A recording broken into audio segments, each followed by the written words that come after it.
What is going on, everybody? It is still week 7 of fantasy hockey, and for today's video, we are going over buy low and sell high players. Just a quick shout out to Drafters Fantasy Sports, a daily fantasy sports app where you can do pick'ems on the NHL, NFL, and more, and also do daily best ball drafts available in all of Canada, including Ontario, guys. That's a big, important distinction because a lot of these best ball apps are not available in Ontario, but this one is. You guys can head over there and use my promo code / referral code on the app when signing up and when depositing for 100% match deposit up to $100. 20 gets you 40, 40 gets you 80, 100 gets you 200. And you can use that money to do pick'ems on the NHL like this one, or do some best ball drafts as well. I drafted a team last night to potentially win hundreds, if not thousands of dollars in prizes. There's more info in the comments, guys. Use promo / referral code FIREDUP, and you get that bonus money. And also, one more thing before we start, hit that subscribe button below. Like 60% of you guys that watch my channel are not subscribed. Would really appreciate it. Help support the channel. I put a lot of work into these videos. And also hit that like button too. Just in case you're new around here, buy low players are players that are underperforming at the current moment, but I expect them to bounce back. Because of this means that you are going to get a discount on them in a trade. So this is why I suggest trading for them. On the flip side, sell high players are players that are currently overperforming.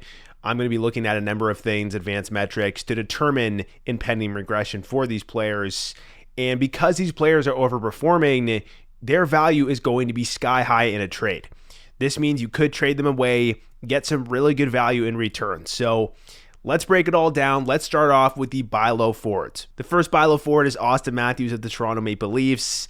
I understand he is currently injured, and yes, there is a little bit of risk involving this injury. There always is a risk when it comes to injury, especially when you hear, him going to Germany, which brings me back to Christian McCaffrey with his Achilles injury, if you're an NFL fan.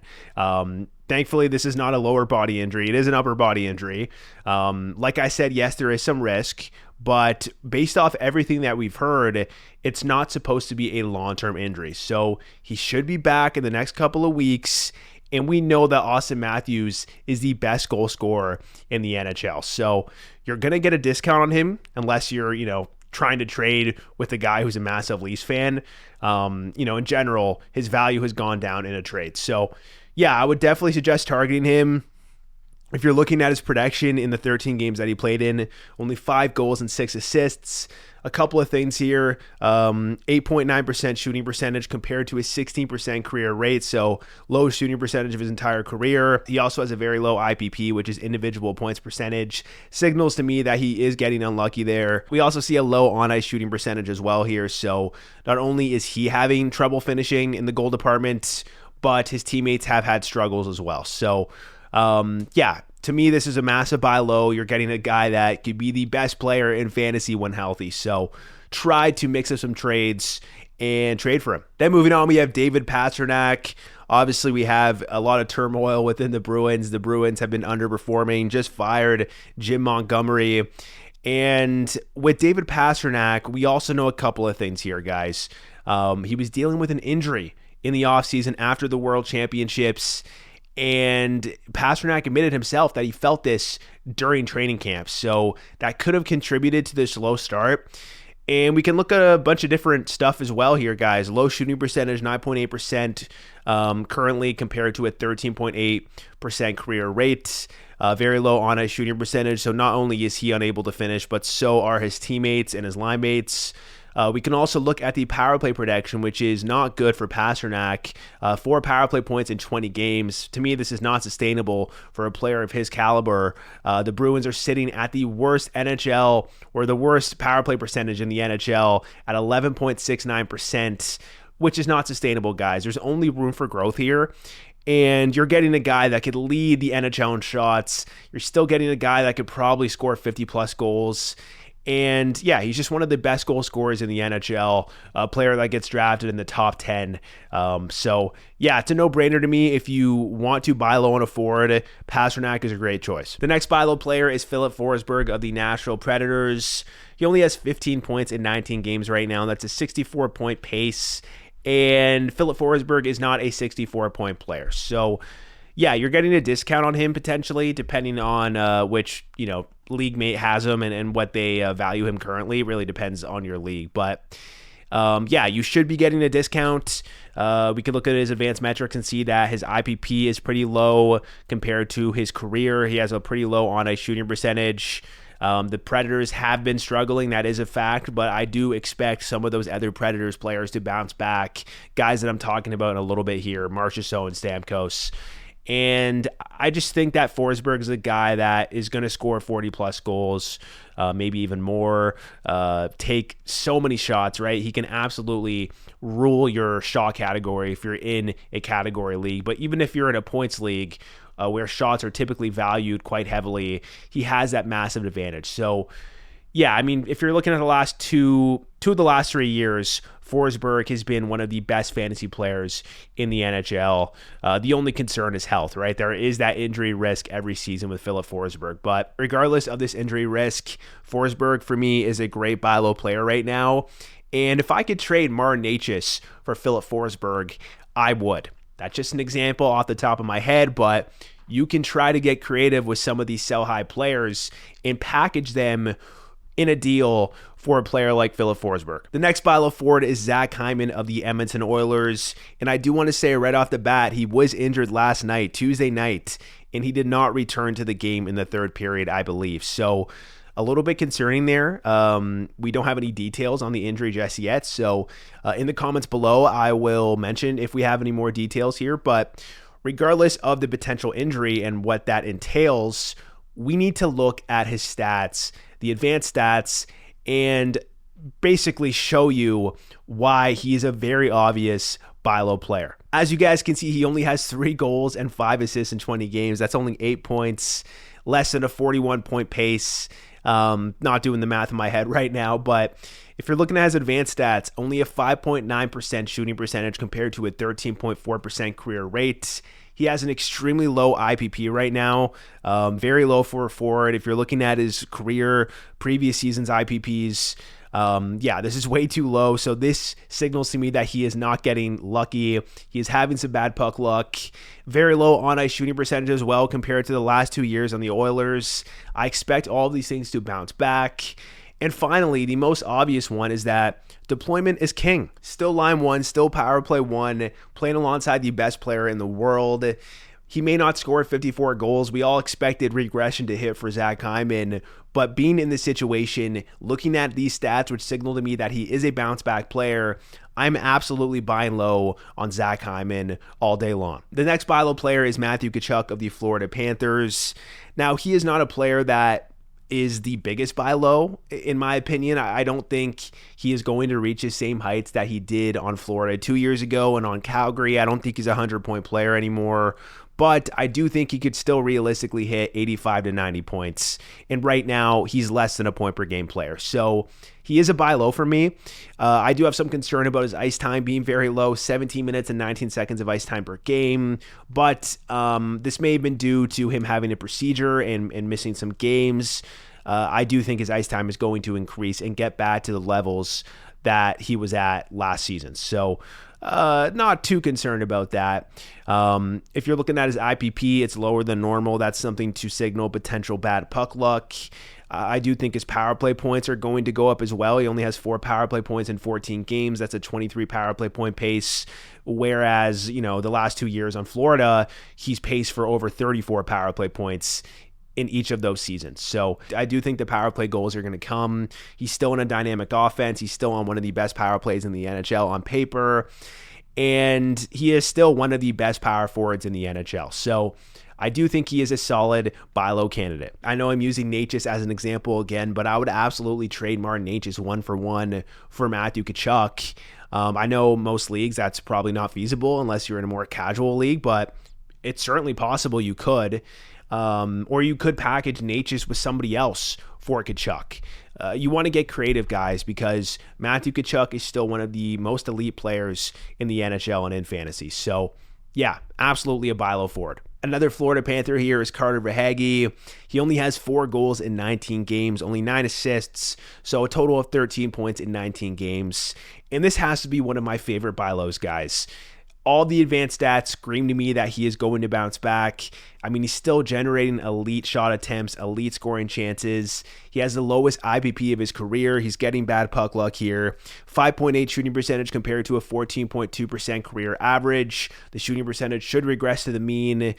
And what I love the most as well is that he's averaging the highest ice time of his NHL career at 18 minutes and 48 seconds. Yes, the Barkov injury may have bumped this number up a bit, but he seems to still be getting solid ice time. So yeah, I just love the situation that he's in on one of the best power plays in the NHL, on one of the best teams in the NHL, and all the advanced stats suggest to me that you should buy low. The next buy low player is a controversial one, and that player is Jason Robertson of the Dallas Stars. Only 4 goals and 4 assists in 17 games. I understand the frustrations, and some of the underlying metrics are a little bit concerning for me in terms of his shots, his shot attempts, his scoring chances. I get this, but there are some things to look at here for a potential bounce back, and that is his shooting percentage. 9.8% compared to a 14.6% career average. Very low on-ice shooting percentage, so it's not just him that can't score. It's also his line mates and his teammates. Obviously not the red-hot second line of Marchessault, Seguin, and Duchesne. But yeah, I just think if you're looking at his point totals, he's on pace for 38 points. And Robertson is not a 38-point player, guys. He is paced for 40-plus goals in 2 of the last 3 years. No, he's probably not going to be a 100-point player again. Obviously, he's not going to put up 100 points this season. He may never put up 100 points again. But in my mind, he's still a point-per-game player. So yeah, buy low on Robertson. The only thing I will say, and this is actually a positive thing in terms of his potential bounce back, is that he did not have a training camp, right? He had a foot surgery in August, I believe, and that absolutely led to a slow start. Like, there's no question about it. Not being in training camp, not getting your legs under you. He is going to bounce back once he gets settled into the year. He is still getting similar ice time as last year. He's still a point-per-game player. Yeah, as soon as he starts to settle in, hopefully there's no lingering issues with this injury that he had. I don't think there is. I think it's more of a matter of rust and not getting into the groove, not getting into game shape. So yeah, I expect him to bounce back very soon. And as I'm recording this, they are playing the Sharks. So would not be surprised if he had a big game. The next buy low forward is Connor Bedard. Not the start that we were hoping for Connor Bedard. I was very high on him going into this year. I thought we were going to see some big improvements. But what we're actually seeing is a sophomore slump. Now, I've seen some Chicago Blackhawks games, and I understand when you're watching him play, he doesn't look good. He looks slow. He doesn't look confident. I have my concerns, right? Like, that was a criticism of Bedard going into the NHL, that, yes, his release, his shot could be generational, but he wasn't the fastest player. And for somebody that is undersized without that speed, that is a concern at the NHL level. So maybe he may not be the generational player that we hope for. That's certainly a possibility.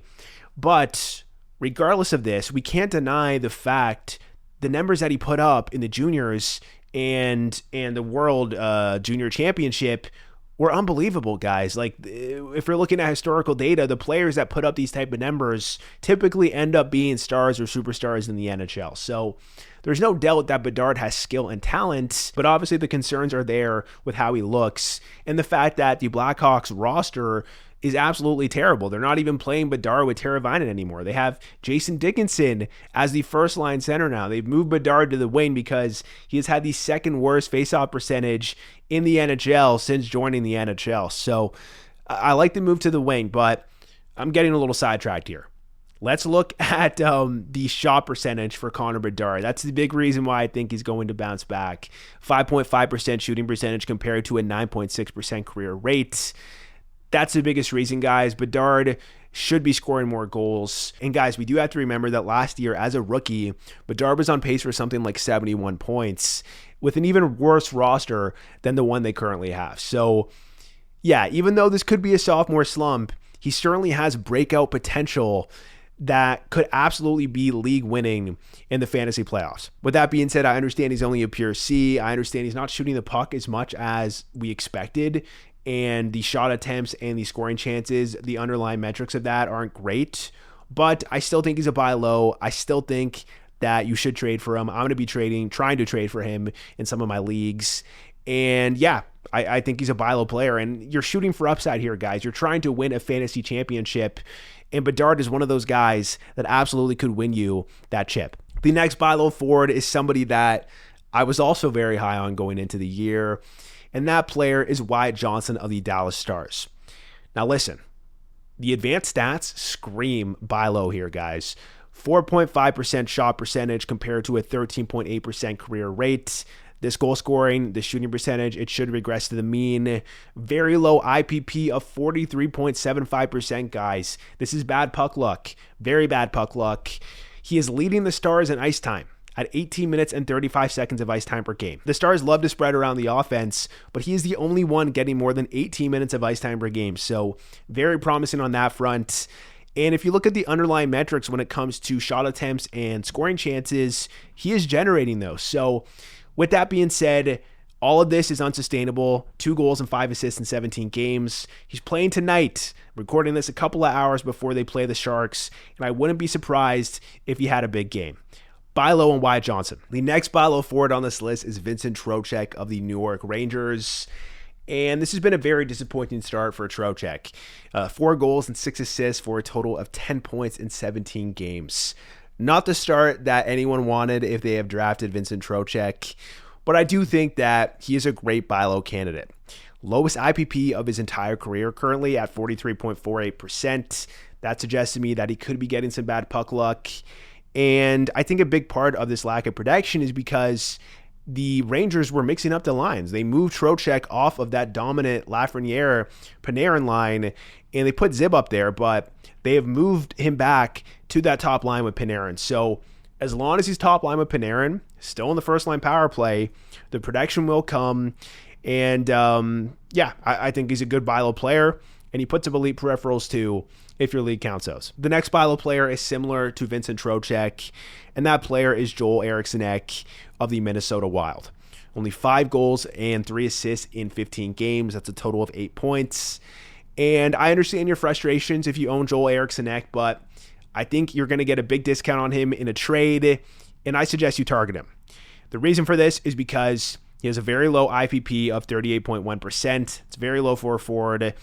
He was dealing with an injury. He just returned. I know he didn't have any points in his first game back, but I think that's another reason you're going to be able to get a discount on him. And basically the main gist and the main reason I want you to buy low on Joel Eriksson Ek is because he's in the exact same situation as last year. As long as he's healthy and as long as the players around him are healthy, there's no reason why he shouldn't produce the same results that he's had on the Minnesota Wild previously. He's a young player. He's very good. And we also have to mention that Matt Zuccarello is out week to week, which means that the Wild may run a top line of Kirill Kaprizov, Joel Eriksson Ek, and Matt Boldy, which was one of, if not the best line in the NHL last year. So that could definitely help his production get going. He's typically a guy that puts up elite shots and hits, so he has that safe floor baked in, and I do think he's an absolutely great buy low player. Some more buy low forwards here. Valeri Nichushkin, he only returned 2 games ago, hasn't put up a point in those 2 games, but for me, this one's just pretty obvious. He probably is going to find himself back on that top unit, a highly coveted position on this Avalanche team. And for that reason, he's a buy low, guys. I mean, his roster percentage is low enough as is. He may be available in your league depending on your league size. But yeah, I just think if you're looking at the last couple of years, he has been absolutely dominant, and he'll start producing very soon. Another buy low player is Jordan Kyrou.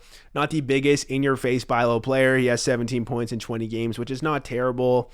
But he only has 5 goals in these 20 games, which isn't great and not up to the standard that Jordan Kyrou holds. And you're looking at his shot percentage here, 8.3% compared to a 12.9% career average. Should regress to the mean.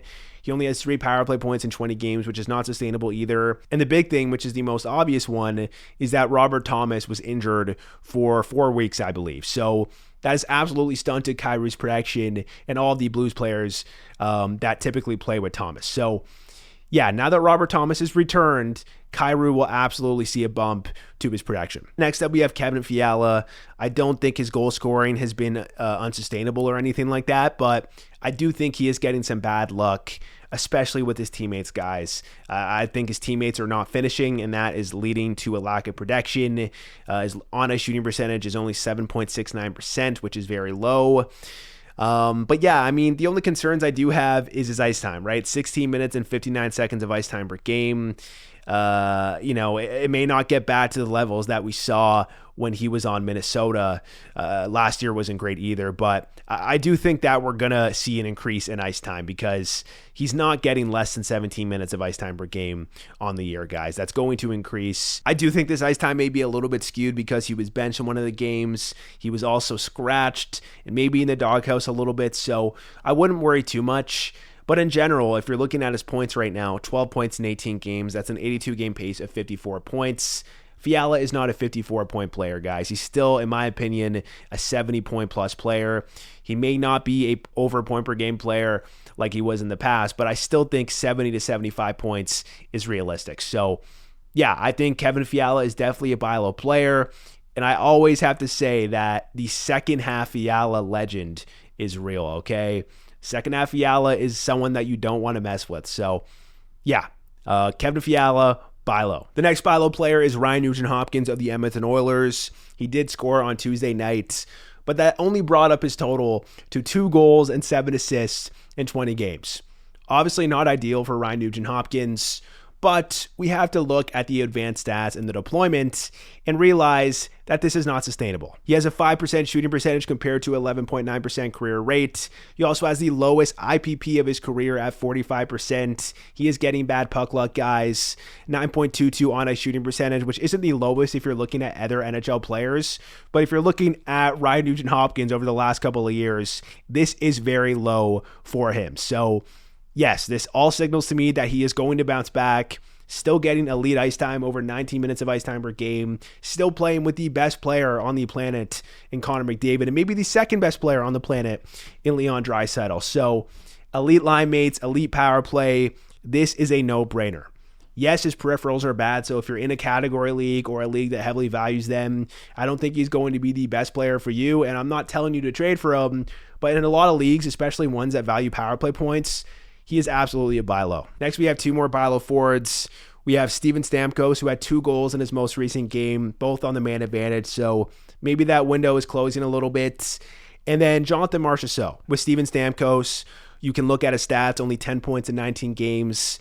He is going to produce more than this, guys. It's a no-brainer here. He's had the lowest IPB of his career, 7.9% on a shooting percentage, 11.8% shot percentage compared to his 16.6% career rate. And then with Jonathan Marchessault, it's very similar, guys. 10 points in 19 games, 7.91 on a shooting percentage. Also the lowest IPB of his career. Very low shooting percentage, 5.3% shooting percentage compared to 11.4% career average. Yes, there is some concern with Marchessault being moved down to the third line. Don't think that's going to be long-term. It's not great, but he's still on pace for 246 shots, and he is getting virtually identical ice time to the ice time that he got on Vegas. So, yeah, not very worried about Marchessault with this line change. He's still power play 1, so yeah, I think both these guys are going to bounce back, and you're going to get a discount on them in a trade. Finally, we have some deeper league buy low forwards that I think are going to bounce back, players that could be available on the wire. These players being Nazem Kadri of the Calgary Flames, Brian Rust of the Pittsburgh Penguins, Pavel Buchnevich of the St. Louis Blues, Dylan Cousins of the Buffalo Sabres, and Juraj Slafkovsky of the Montreal Canadiens. All of these guys I expect to bounce back. Not telling you they're going to be the best fantasy players in the world, but I do think they will produce more. So watch out for those guys. And we also have an injured buy low, Matthew Barzal. Maybe if you're in a comfortable place in the standings, maybe first or second place, and you want to help out a struggling team that has Barzal on the IR, you could try to swindle a deal and get a discount on him. Moving on, we have a couple of defensemen here. Number 1 being Roman Josi of the Nashville Predators. Now, he's been good as of late, and he has 14 points in 19 games, so he's not the biggest buy low in the sense that you're not going to get a massive discount on him, but I do think you are getting a discount on him than you would at the start of the year. So that's why he's on this list. And we can look at a couple of things here, guys. 2.9% shooting percentage compared to a 6.6% career average. Still generating elite shot attempts and scoring chances if you're looking at his ICF per 60 and his ISCF per 60. And we can also understand that the Predators have been an absolute disaster. So there's a chance that if the Predators bounce back as a whole, it is going to benefit Roman Josi. Josi is a player who's going to lead defensemen in shots if he stays healthy. He's a guy that is one of the best defensemen in the NHL in real life and in fantasy. And I think the goals are going to come very soon. So that's why he's a buy low. The next buy low defenseman is Noah Dobson. This one might be my favorite buy low defenseman because I think you're going to get a massive discount on him currently. And as you guys can see, 1 goal and 7 assists in 19 games, only a total of 8 points. Absolutely terrible stuff, especially considering where Dobson was going. To be honest, I did not draft any Dobson, maybe only a couple of shares in my 115 best ball drafts because he was going so high. But regardless of that, there is no way that this production is sustainable. So he is an absolute buy low. 1.8% shooting percentage compared to a 5.6% career average. Lowest IPP since his rookie season. So that signals to me that there could be some bad luck. We also have the Islanders injuries to talk about. Matthew Barzal, Anthony Duclair. Those guys will come back and they will help the Isles offense and the power play. And Dobson is in the same situation. He's getting the same even strength ice time, the same power play time. And I do think down the stretch, he is going to improve. And he has those peripherals too baked in, right? He has that safe floor baked in. So defensemen like him, very coveted, very scarce, absolutely buy low if you need a defenseman. Next up, we have Miro Heiskanen of the Dallas Stars. 2 goals and 4 assists in 17 games. That puts him on pace for 28 points in a full season. And listen, you guys understand that Heiskanen is not a 28-point player. He may not be the same player that he was in 22-23, where he had 73 points in 79 games. I get it, but I still think realistically he's going to put up 55 to 60 points, and that is very good for a defenseman. So do yourself a favor and buy low. He's had bad luck. Lowest IPP of his career, I believe, at 24%. Very low. He's getting the same ice time, even strength, and on-the-man advantage. And he's very talented, right? If you watch him, he's a very talented defenseman. So the points will come. The production will come. The only thing I will say is that he doesn't put up good shots, hits, and blocks. So if you're in that type of league, don't trade for him, right? He's going to be overrated in those leagues. But if you're not, absolutely trade for him, and he should bounce back. The next buy low defenseman on this list is Charlie McAvoy of the Boston Bruins. He's currently rocking 3 goals and 4 assists in 20 games, which is not very good, obviously. 7 points in 20 games. Let's do the math here. He is on pace for 28 points, exactly the same as Miro Heiskanen. Listen, I understand the frustrations with the Bruins, but there is only upwards from where they're at right now. They have the lowest power play percentage in the entire NHL at 11.6%. That is not sustainable. This power play will improve. Not saying it's going to be top 15 or anything like that, but the power play will bounce back, and that will lead to more power play production for McAvoy because he is still on this first unit. He's currently rocking the lowest IPB of his career, the lowest on-ice shooting percentage of his career, and I do think they're going to see a little bit of a new head coach bump, as teams generally do. So yeah, I think McAvoy is a solid buy low player. Defenseman is a scarce position. He puts up solid hits if your league values those, solid blocks, so he has that safe floor baked in, and you're getting a massive discount on him at the current moment. So yeah, Charlie McAvoy is a buy low defenseman. I just want to give a quick shout out to 2 other players that I think will bounce back. Not telling you to buy low in them because there is some risk involved, and it's more of a deeper league buy low, but these defensemen are Erik Karlsson and Justin Faulk. Some of the metrics suggest that Erik Karlsson is still generating scoring chances. He has a very low IPP currently, low shooting percentage, almost half of his career average. So that's telling me he should bounce back. Justin Faulk also has an extremely low shooting percentage, half of his career average, only 5 points in 19 games. Robert Thomas just returned, which will elevate this power play. It will elevate Justin Faulk. And he's a guy that typically puts up very good shots, hits, and blocks. So I do think Faulk is a guy that will improve very soon and could be a good pickup on the waiver wire. Also, 2 more honorable mentions here. Dougie Hamilton, he has 15 points in 20 games, so very solid, but his shooting percentage is 1.5% compared to a 6.3% career rate. So I do think the goals are going to come soon. I just thought I'd mention that to you guys. And Evan Bouchard. Bouchard, he's had a couple of 3-point nights sporadically in the last 5 games or whatever it is. But what I want to point out is that he only has 3 power play points in 20 games. So completely unsustainable power play production for Bouchard. The power play points will come, and Bouchard is going to be a guy that's probably a point per game player once again. So yeah, I mean, if you can get a discount on Bouchard, obviously do it. but you probably can't at the current moment because he just had a 3-point night. For the last buy low section, we're going to talk about goalies here. And I only want to talk about 2 goalies. I could have included a couple of more, but I think these ones are the best in terms of the discount that you're going to get on them. And I think their stats are pretty egregious at the current moment. So the 2 buy low goalies on this list are Jeremy Swayman of the Boston Bruins and Stuart Skinner of the Edmonton Oilers. With Jeremy Swayman, what I'll say is that they have a very solid defensive core.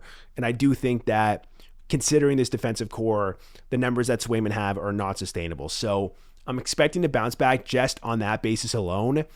But I also think Swayman is a very good goalie. So yeah, that's one factor. Obviously, one thing to consider here is that he missed the entire training camp, right? That definitely affects a player with all that noise. I know it's behind him now, but all that noise, the lack of training camp, getting up to game speed, I do think that has affected him. So as he gets more games under his belt, he should improve. Then with Stuart Skinner, I understand Skinner is very shaky, very inconsistent, and it might feel scary to trade for him. But the fact remains that we've seen it year after year where Skinner will have a very slow start or a very bad stretch of games, and then he will be unbelievable and go on a huge win streak. So basically, I just think the discount on Skinner is worth it alone when you're trading for him because he is a guy that is still the starting goalie on a team that was the favorites to win the Stanley Cup going into the year. So yeah, I mean, the Oilers are going to make it to the playoffs. They're going to win more games, and Skinner is not going to finish with these type of stats, in my opinion. So yeah, good buy low option in my opinion. Only trade for him if you need a goalie though, right? If you don't need a goalie, don't trade for a guy like Stuart Skinner, right? Only do it if you really need a goalie upgrade. Moving on to the sell high section, let's start off with forwards. And let's talk about the Dallas trio, the hottest line in the NHL right now. Matt Duchene, Mason Marchment, and Tyler Seguin. Let's start off with Duchene, 21 points in 17 games, 8 of these points being from the man advantage in these 17 games. He is putting up these power play points despite only averaging 2 minutes and 19 seconds of power play time per game. So yeah, just not sustainable whatsoever. The power play points are going to come down. They're going to come to a screeching halt, and that's going to cool down his production, obviously. So that is one thing.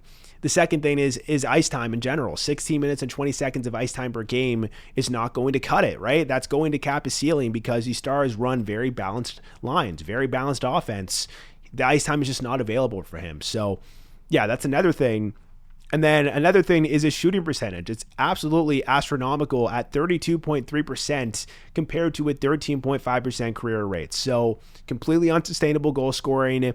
His on-ice shooting percentage is obviously very high because of his own shooting percentage and also the shooting percentages of Seguin and Marchment as well. So yeah, that's a Duchene section. Let's talk about Marchment. Marchment's very similar. 18 points in 16 games, over a point per game player. 5 power play points in these 16 games. With the lack of power play time, it's not sustainable. Less than 16 minutes of ice time per game, not good. 18.2% shooting percentage compared to an 11.9% career rate, not good. And a very, very high on-ice shooting percentage as well. With Tyler Seguin, I didn't want to include all the stats here because I only could fit so much on the page. So it's pretty much the same stuff, guys. Unsustainable power play production, unsustainable shooting percentage, unsustainable on-ice shooting percentage, and obviously a lack of ice time that is going to massively cap up ceilings for all these players. Now let's get on to the more controversial picks, starting off with the one that I'm probably going to get the most flack for. That player being Martin Necas of the Carolina Hurricanes. And I do want to tell you guys that I was a fan of Necas going into this year, right? He was number 4 on my must-draft sleeper list. I drafted him quite a bit on Drafters Fantasy Sports, and that was an 8-team league. I was still drafting him in an 8-team league. So I liked Necas in terms of his value, but this is not something that I expect to be sustainable. So for that reason, I have to be objective and say that he is a sell-high player who is going to cool down. Now, I understand that some of you may think that Necas is going to put up 100 points this year, that he is the next superstar, the next fantasy stud. And listen, I think he's going to be great in fantasy for the rest of the year. But when we're looking at his numbers, we see that it's completely unsustainable. Let's start off with the power play production. 12 power play points in 17 games. That puts him on pace for 57 power play points in an 82-game season.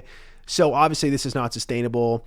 And then the shooting percentage, right? 26.2% shooting percentage compared to a 12.3% career rate.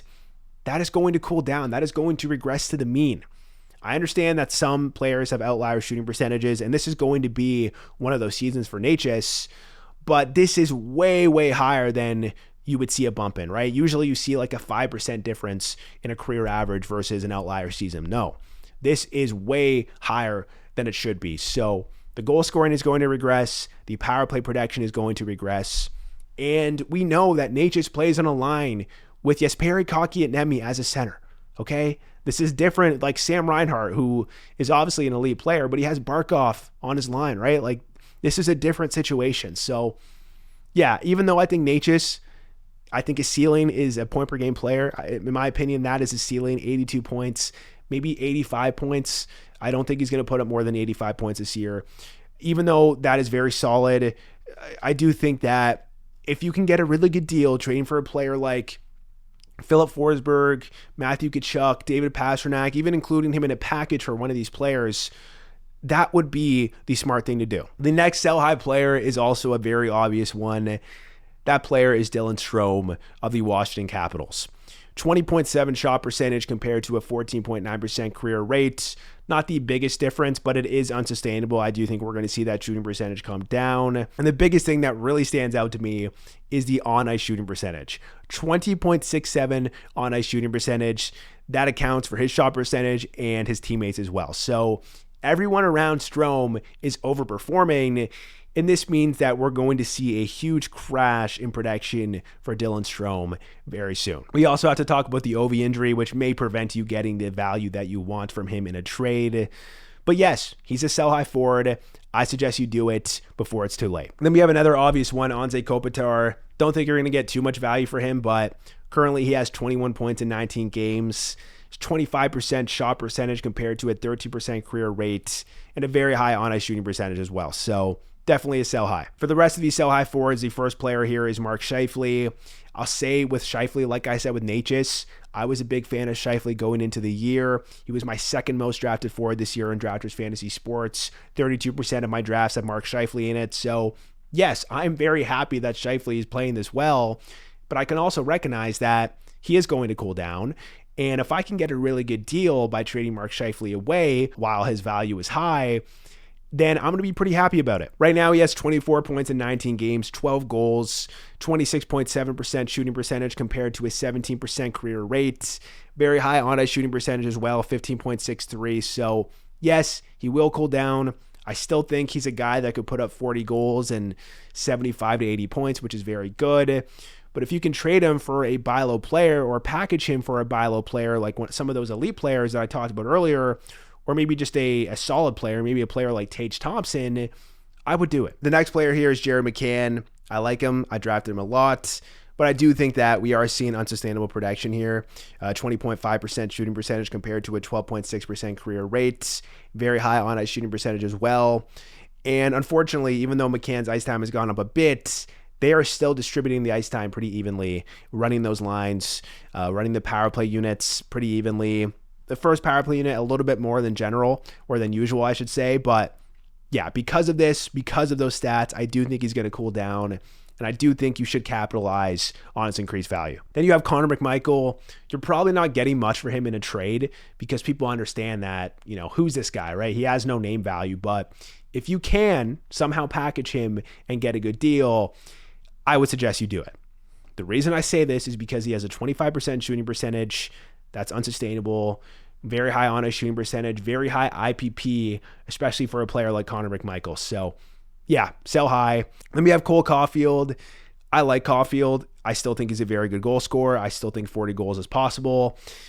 But what I don't like about him is that he's not shooting the puck as much. I mean, this is a trend that we're seeing across the NHL. It's not just affecting Caulfield, but that was the big sell for me when it came to Caulfield. Not selling him in a trade, but why I liked him is because he was a guy that was putting up 300 plus shots in a year, which gave him a massive advantage, but we're not seeing that. So because of that, we're seeing an extremely high shooting percentage, which means that the goal scoring is unsustainable. 26.1% shooting percentage compared to a 12.6% career rate. So yeah, that and the lack of assists and the fact that Montreal is still kind of poverty.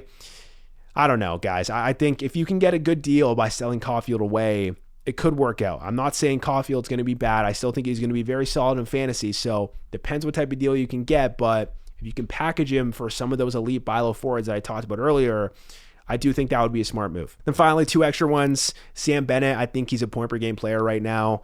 That's not going to happen, so sell high. And then Ivan Barbashev, I think, has 17 points in 18 games as well as I'm recording this. So that's another sell high too. Next, we have sell high defenseman. We really only have one official guy in this list, and that's Neil Pionk of the Winnipeg Jets. 17 points in 19 games. That is not sustainable for a player like Pionk. 5 power play points in 19 games is also extremely unsustainable considering he only averages a minute and 21 seconds of power play time per game. So yeah, everything screams to me that he will cool down, that he is a sell high. I understand his peripherals are very good, so if you're in a category league, feel free to hold. But yeah, 8.8% shooting percentage. The goal scoring is going to come down. If you can trade him for some of those buy low defensemen that I talked about, it should work out. I also wanted to mention Travis Sanheim here. He has 7 points in the last 7 games. So if you can package him for somebody that's a little more consistent and less streaky and is actually on the first power play unit, I suggest you do it. The last thing I want to say here is that I recognize that some of you were commenting in the last video to give you some actual trades to make, some examples of trades. I talked about it a little bit when I discussed some of the buy low players, but I didn't give specific examples. So feel free to comment below players that you might have, any sell high players that you're looking to trade away, or maybe some buy low players that you're looking to target, and give me your league settings, and I will be happy to try and help you with the trade. So no guarantee I answer your question, but I do want to help. I do want to give you guys some trade examples and suggestions. So yeah, comment below. All right, guys, that is the end of the video. Hit that like button if you enjoyed it. Subscribe if you're new to the channel, and I will catch you in the next one.